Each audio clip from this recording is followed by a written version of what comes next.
Et modestement un tout petit peu de terrain sur l'indice CAC, moins 0,09, 6691 points.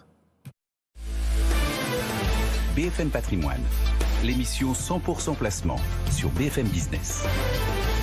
Bonjour Benoît Lombard. Bonjour Cédric. Président du groupe Laplace, et on parle ce matin, en ce moment, d'immobilier et de société. D'abord, on plante le décor, on parle de détention, c'est ça? On parle de détention et puis on parle de location aussi, parce que c'est de ce dont il va s'agir également. Je vais rappeler deux chiffres intéressants. Il y a 36% des ménages français qui sont locataires. Et est-ce qu'ils sont locataires nus ou meublés? On va en parler. Et dans les meublés, justement, il y a un peu plus d'un tiers, 36% de locations meublées à Paris et à Bordeaux. Voilà le cadre posé. On a donc compris qu'on allait parler de location.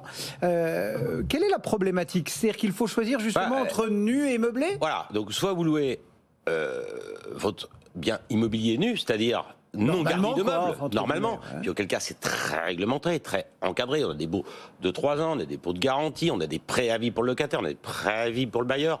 Soit vous le louez meublé, c'est-à-dire garni de meubles meublants, et qui permettent au locataire de pouvoir s'installer, j'allais dire, sans son mobilier. Là, on a des beaux qui... Et en plus, aujourd'hui, tout est très encadré. On sait exactement ce qu'il faut avoir comme meuble, comme couvert. Exactement. C'est avec quand même un peu de souplesse, mais en tout cas, administrativement, c'est très encadré, puisqu'il y a eu quelques abus avec certaines plateformes de location. Le location meublée, c'est 1 an. Mais le problématique, c'est que le régime fiscal, 1 an minimum. Donc, maximum, pardon. Donc, le régime fiscal est différent. Hein. Donc, vous savez que dans la catégorie des revenus, quand vous faites votre déclaration d'impôt sur le revenu, eh bien, vous avez votre salaire, vous avez des plus-values, des revenus de capitaux mobiliers, puis vous avez des revenus fonciers. Hein. Donc, dès l'instant, on a des biens qui sont loués nus. Vous êtes dans la catégorie des revenus fonciers. Et là, on déclare au réel, hein, donc avec les frais qu'on peut imputer, les intérêts d'emprunt qu'on peut déduire, les travaux d'amélioration, de conservation, etc. Ça nous fait un résultat net qui, après, est assujetti à l'impôt sur le revenu, ou, autrement, on peut opter pour le micro-foncier, avec 30% d'abattement forfaitaire, mais il ne faut pas excéder 15 000 €. Puis vous avez les locations meublées, et là, du coup, l'administration fiscale estime que c'est une activité qui relève des BIC. C'est quoi les BIC? C'est pas le stylo. Bénéfices industriels et commerciaux. Voilà, bravo. Donc, c'est vrai que c'était excellent. Donc, et les bénéfices industriels et commerciaux, eh bien, c'est une catégorie spécifique. Et là, où on est au régime micro, mais là, on peut aller jusqu'à 72 600 €. Énorme montant quand même de location. Et là, on a un abattement, lorsqu'on est au micro, forfaitaire de 50% contre 30% pour 15 000, 50% pour 72 600. Ou alors on est au bénéfice réel. Juste les 72 000, c'est plus de 72 600. C'est une location meublée classique. Mais si c'est une location d'hôte, un gîte, 172 000 €. C'est énorme. Donc, avec un abattement encore de 50%. Donc, vous êtes à une tranche marginale de 41. 50%, bah, ça fait quand même, on va réduire la note fiscale par 2. Mais n'oublions pas les prélèvements sociaux de 17,2. À chaque fois, ils s'appliquent. Donc là, on a jamais oublier les prélèvements. On a planté le décor et on ne choisit pas. On ne choisit pas. Ou c'est meublé, c'est BIC, ou c'est nu, c'est revenu foncier. Bon, ça, c'est le cadre dans lequel on évolue. Pourquoi nous avoir parlé de société au départ? D'abord, pour vous dire que si vous détenez votre actif immobilier par le truchement d'une entité sociétale, et que bien souvent c'est une SCI, et cette SCI n'est pas assujettie à l'impôt sur la société, elle relève de l'IR. Pourquoi? Tout simplement parce que les associés donc, sont des personnes physiques qui sont assujetties à l'impôt sur le revenu. Et donc, les revenus fonciers sont logés au sein de la SCI.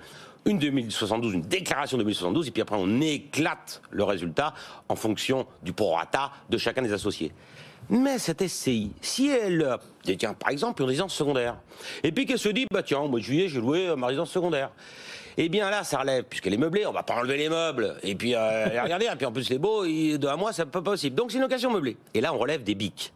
La problématique, c'est que si on a une SCI non assujettie à l'IS, qui fait la location meublée, ne serait-ce qu'un été, eh bien là, on fait dégénérer la SCI en option impôt sur les sociétés. Et il en s'en va toute une cascade d'incidences non choisies, non maîtrisées. Donc, entre guillemets, c'est le bazar, tout ça parce qu'on... C'est le bazar parce qu'on est assujetti à l'IS, c'est le bazar parce que là, du coup, la société, elle n'est plus transparente fiscalement, c'est-à-dire qu'elle a un écran fiscal, il faut faire une comptabilité, on est taxé à l'impôt sur les sociétés, et puis si jamais on a encapsulé les revenus qui sont générés par l'entité au sein de cette société, eh bien, sont distribués après, on a la flat tax, qui fait à peu près 40 à 48% d'impôt selon ces tranches d'imposition. Et donc là, on ne sait pas. Et puis surtout aussi, si on vend le bien immobilier, on n'a plus l'exonération au bout de 30 ans. Juste une petite chose là. Vous avez vu l'amendement qui est passé là?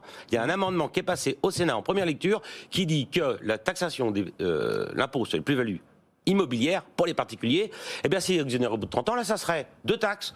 Moins de 2 ans de détention, 30%, plus de 2 ans, 15%. Donc juste, je le dis, il y a 49.3, l'arme magique, qui va permettre d'éliminer ça. Non. Mais là, on se voit très bien que l'impôt sur la plus-value immobilière, lorsqu'on détient des parts de SCI qu'on vend, non assujetties à l'IS, au bout de 30 ans, on est exonéré. Donc ça veut dire qu'il ne faut pas, par exemple, loger sa résidence secondaire dans une SCI ou alors qu'il ne faut pas la louer? Alors, ça veut dire que si jamais on loge... Il n'y a pas de solution?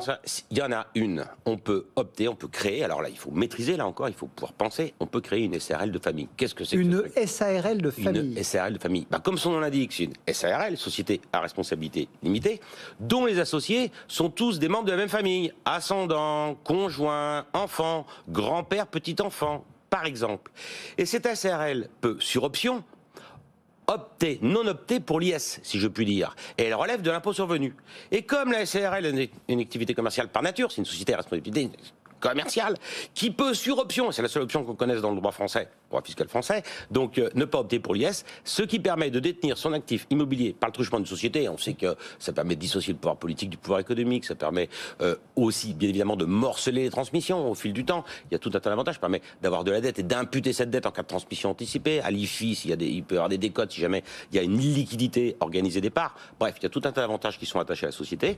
Et donc, si on détient son actif immobilier via une entité sociétale, on peut très bien le faire via une SARL de famille, ce qui permet d'éviter d'opter pour l'IS et donc d'avoir la fiscalité des particuliers. Et du coup, pas besoin de comptabilité, etc. Alors, on fait une comptabilité, bien sûr, commerciale, mais on n'est pas assujetti à l'impôt sur les sociétés. Ce qui veut donc dire que tout remonte donc au sein de l'entité, les revenus, l'allocation du mois de juillet, et puis elle est ventilée au prorata entre les mains de chacun des associés qui sont de la même famille et qui permet, là encore, de bénéficier de l'impôt sur le revenu et des prélèvements sociaux, mais surtout au jour où on vendra ses parts de SARL, eh bien d'avoir la fiscalité de l'impôt sur les plus-values des particulier, c'est-à-dire une exonération au bout de 30 ans. Et bien souvent, la résidence principale, elle est détenue sur une résidence qui est longue, sur un temps qui est long. Et c'est simple à mettre en place ou ça demande d'être accompagné? Bien sûr, évidemment, les CRL, il faut avoir un conseil juridique, il faut avoir un expert comptable pour faire un peu de comptabilité, mais je vous rappelle que pour une SCI, il en va de même, donc il faut être accompagné là encore,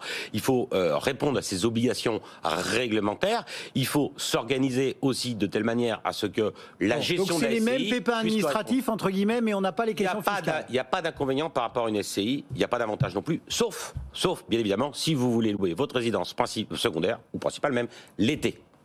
Bon, et ben voilà, ça s'appelle donc une SARL.